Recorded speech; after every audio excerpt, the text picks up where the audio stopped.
अवामी news ST पारां 1 December सकाफ़ती दिहाड़ो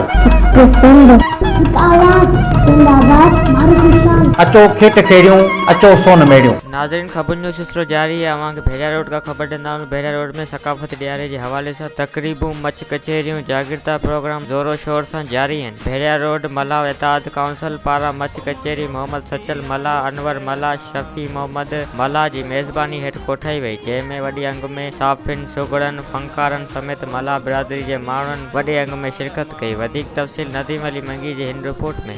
ठाकुरसीअ ख़ातिर क़ौम कुहाइन, हेड़ा मिस्किन मारे पाण बचाइन, ऐश पंहिंजे ते नोट खपाइन, हर साल बजट में टैक्स लगाइन, पर मुल्क सजे में वही बाइताल। वाह महंगाई तो जो कमाल, वाह महंगाई तो जो कमाल।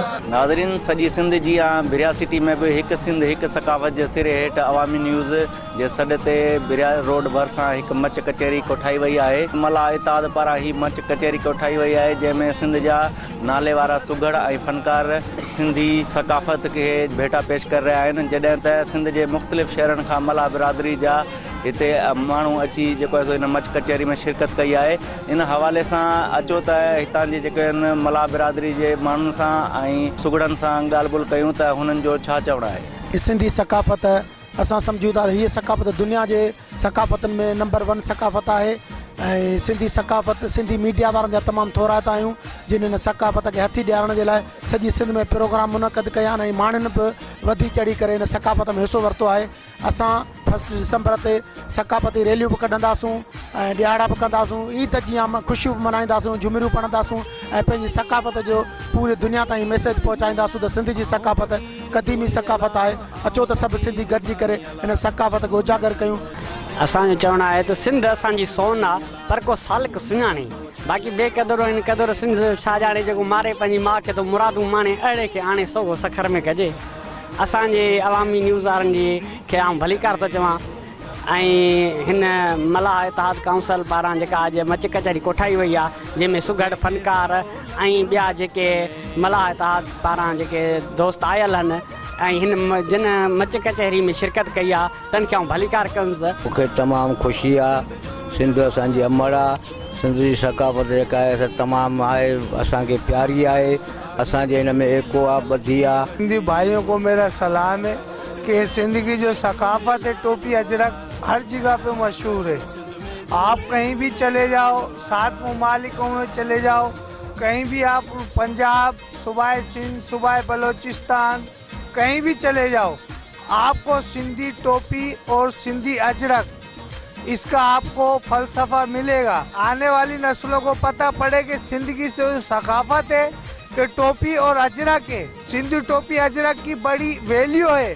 आप कहीं भी जाओ, सऊदी अरब जाओ, बाहर के ममालिक जाओ, पंजाब जाओ, लोग हमारे मित्र माइटर हमसे कहते हैं कि यार हमें अजरक चाहिए, हमें टोपी चाहिए। ख़ासि करे जेको आहे सो असांखे सिंधी मीडिया जेको ॾियारनि आहिनि इहे असांखे जेको आहे सो ईद जा आहिनि ऐं हुनखे ईद वांगुरु मल्हाईंदासीं। असांजो हीअ अॼु बि प्रोग्राम आहे, असांजा मुख़्तलिफ़ शहरनि में प्रोग्राम आहिनि ऐं 1 दिसंबर ते इंशाअल्लाह असीं भरपूर नमूने सां मल्हाईंदासीं। नाज़रीन तव्हां हिन मच कचहरी में आयल महिमाननि जा ऐं सुगड़नि जा वीचार ॿुधा। इन्हनि जो इहो चवणु हो त अवामी न्यूज़ पारां ही कढियो वियो आहे हिकु सिंध हिकु सकाफ़त जे उनवान वटि। इहो तमामु बहितरीनु आहे।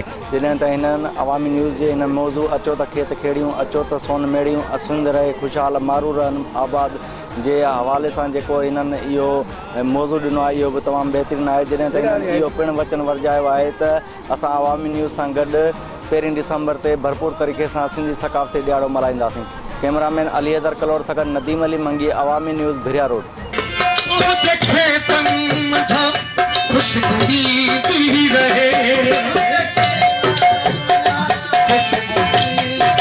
कया